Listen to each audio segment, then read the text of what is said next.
Hey, what's happening, friends? This is going to be the first in a series of videos over the next couple of weeks that is going to talk about the way commissions work and this NAR, National Association of Realtors settlement that we are seeing in the news talking about real estate agent commissions. And because there's a lot of misconceptions around that, we're just going to take piece by piece and dig into them a little bit and try and draw out the actual reality of what's going on versus the headlines and some of the lawyer speak that gets put out into the media. And so the first one that is a big common misconception, right, is that sellers pay all of the real estate commissions.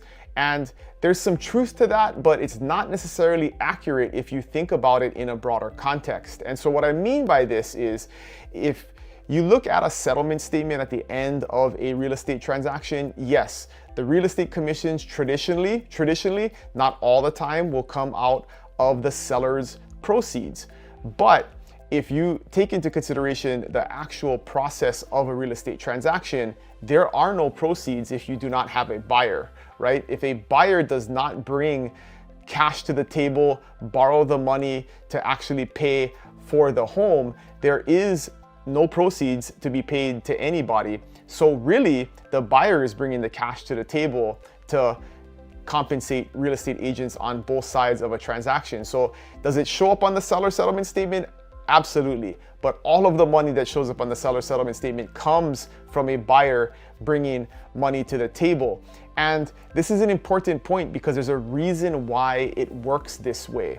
If you think about being a first-time home buyer or a home buyer at any point in your life, you normally don't have a big chunk of additional money to put down and spend on representation. And so what happens is that representation gets built in to the sales price. And this is very, very important to keep in mind, is that at the end of the day, the market value of homes takes into consideration, because 90+% of the time there are real estate agents involved in a transaction, it takes into account the cost of their representation.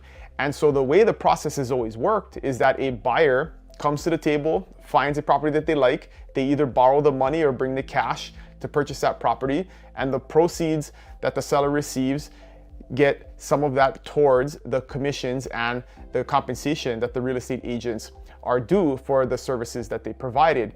And so that process has worked really, really well for 100 years. And now with some of these new lawsuits and settlements, that is going to change slightly. We'll talk more about that in detail.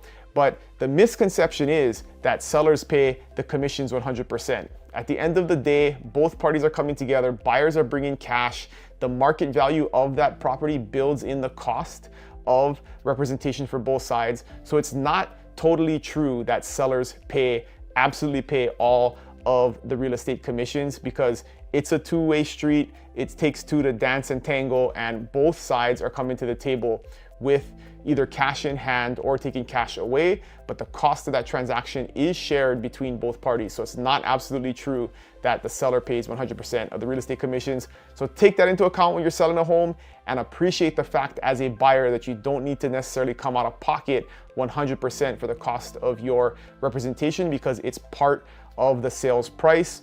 And yes, at the end of the day, you are going to pay it through your mortgage or the cash that you brought to the table to purchase that home. So something to think about. If you have any questions or you disagree, you can always put them in the comments below or reach out to me, Dylan@buybigisland.com. But thanks for considering this perspective, and I'll see you guys next week.